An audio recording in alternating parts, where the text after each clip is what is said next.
Bonjour à tous et bienvenue à cette nouvelle édition de la revue de la presse camerounaise. Le périple de ce matin, nous le démarrons avec le quotidien Capitaux Public Cameroun Tribune qui parle de ce qui va se passer maintenant après la renationalisation d'Eneo. Au cours d'une conférence de presse vendredi dernier à Yaoundé, les ministres de la communication René Emmanuel Sadi et de l'eau et de l'énergie Gaston Elundou Essomba ont apporté des clarifications sur cette opération qui a permis au gouvernement de racheter 51% des actions du fonds d'investissement britannique Artis au sein de l'entreprise à 78 milliards de francs CFA.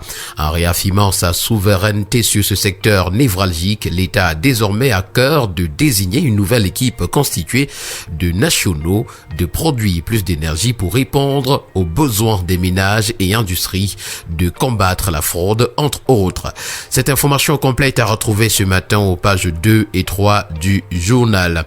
Le plan de sauvetage du gouvernement dans la nationalisation d'Eneo est amplement à retrouver ce matin dans les colonnes du journal Repère. Selon le journal, la stratégie est articulée autour d'un financement du segment production à hauteur de 4 000 milliards de francs CFA d'une part et des financements de l'ordre de 1200 milliards de francs CFA pour le volet transport, entre autres.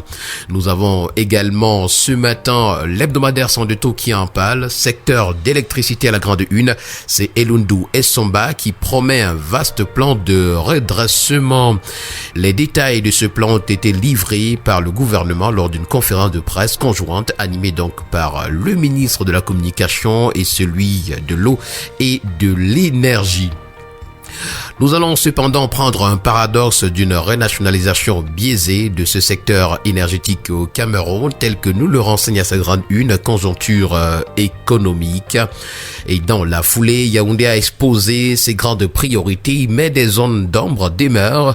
Qu'en sera-t-il de l'application de certaines dispositions du décret du 4 mai 2020 et des étapes nécessaires à la renationalisation de l'entreprise? C'est une interrogation à retrouver dans les colonnes du journal ce matin.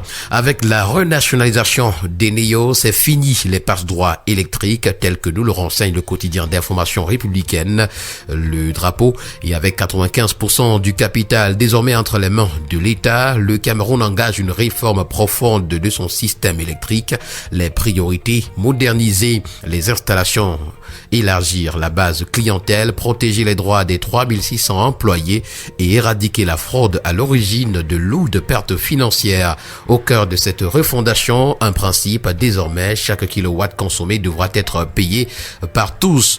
Que chacun paie donc sa facture, c'est ce qu'a dit Gaston Elundou Essomba, et l'information est à retrouver à la grande une du quotidien Info Matin. La lumière sera certainement avec cette renationalisation de la société Eneo, telle que nous le renseigne l'hebdomadaire L'Avenir. Que la lumière soit, martèle donc pour nous le journal. Nous allons parler d'autre chose ce matin. Mobile Money au Cameroun à la grande une du journal de l'économie et des finances Eco Matin. Les bénéfices de MTN et de Orange Cameroun explosent de 710% à 11,4 milliards de francs CFA en un an.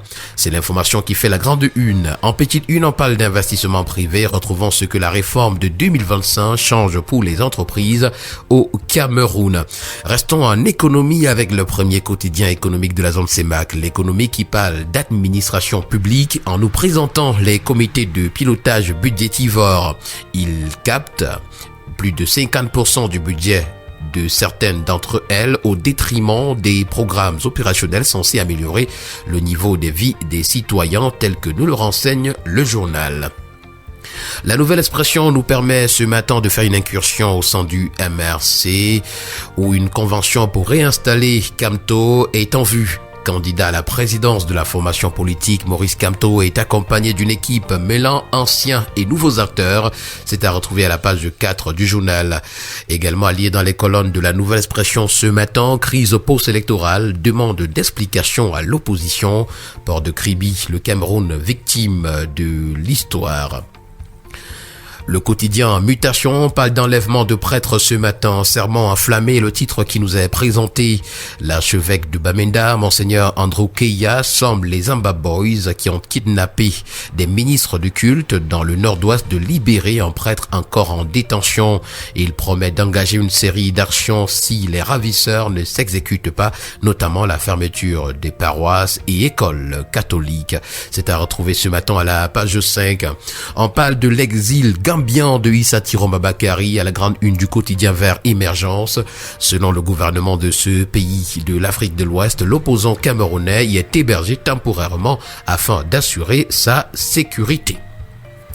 C'est une interrogation qui nous attend ce matin à la grande une du quotidien Le Messager au sujet du département de la Léquier, oublié des arcanes du pouvoir, la nomination de Marie-Claire Dieudonné Saint-Élan comme procureur général près la Cour suprême en remplacement du défunt Luc Ndodo est venue remettre au goût du jour ce que beaucoup qualifient de marginalisation progressive dont serait sujet la Léquier. L'enquête à ce sujet nous est proposée ce matin à la page 3. Et puisqu'on parle d'enquête avec le Zénith, on revient avec l'affaire Martinez-Zogo et c'est le peuple qui implore la justice divine. C'est d'ailleurs le constat qui s'est dégagé de l'audience tenue le 20 novembre dernier à la cour d'appel du Centre au sujet du recours introduit par le collège d'avocats dirigé par Maître Charles Tchungan pour la libération de Jean-Pierre Amougou Bilinga. L'hebdomadaire Diapason ce matin parle d'intégration monétaire et nous fait savoir que l'Afrique joue sa survie économique. Les gouverneurs des banques centrales réunis à Yaoundé du 23 au 28 novembre 2025 abordent les enjeux vitaux entre critiques, résistance et appel aux réformes. Les banques centrales africaines tentent de tracer le chemin. Transition verte, digitalisation et coopération, les choix seront déterminants pour redéfinir le futur financier du continent, nous renseigne le journal. À la grande une du quotidien Econews, c'est une interrogation qui nous accueille. Ministère des Finances juge de paix forcée qui de l'orthodoxie prudentielle ou de l'intérêt national cédera. En savoir davantage, c'est parcourir les pages 8 et 9 du journal. Nous poursuivons avec le premier news magazine camerounais Défi Actuel qui parle d'investissement et nous renseigne que l'API signe 6 nouveaux accords pour renforcer l'industrie camerounaise. Le bi-hebdomadaire Génération Libre en kiosque ce matin revient sur la crise post-électorale, cette fois-ci dans la région de l'Ouest, en nous présentant le geste d'apaisement du président Paul Biya. Le messager du président Paul Biya était en mission dans la région de l'Ouest. Atangandi est allé soutenir l'ordre face à la ville morte à Bafoussam. Le Minet a salué la maturité et le sens civique des taximens qui ont choisi l'ordre républicain plutôt que de sombrer dans le désordre. On parle du boycott du FSNC dans les élections régionales ce matin avec le bi-hebdomadaire L'Indépendant. Dans un communiqué signé le 22 novembre dernier, c'est Maître Alice Kam, porte-parole de Issa Tiroma Bakari, qui révèle que le FSNC, Front pour le Salut National du Cameroun, ne participera pas aux élections prochaines tant que la volonté du peuple ne sera pas exécutée. Parlons santé ce matin avec le quotidien Info Plus Santé qui s'intéresse à la distribution du Lenacapavir contre le VIH. Comment les États-Unis comptent approvisionner l'Afrique, c'est à retrouver.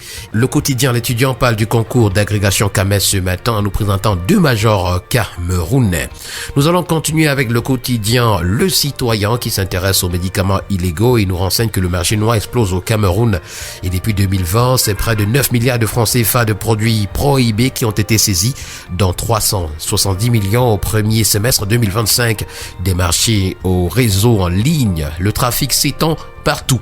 Nous allons terminer avec le tri-hebdomadaire La Voix des Jeunes qui s'intéresse aux universités d'État au Cameroun et nous parle de cette grève annoncée des enseignants face au non-respect des engagements financiers du gouvernement et à la détérioration des conditions de travail. Le CINES annonce une série de grèves nationales du 1er au 7 décembre, puis du 15 au 20 décembre avec la menace d'un arrêt total dès janvier 2026.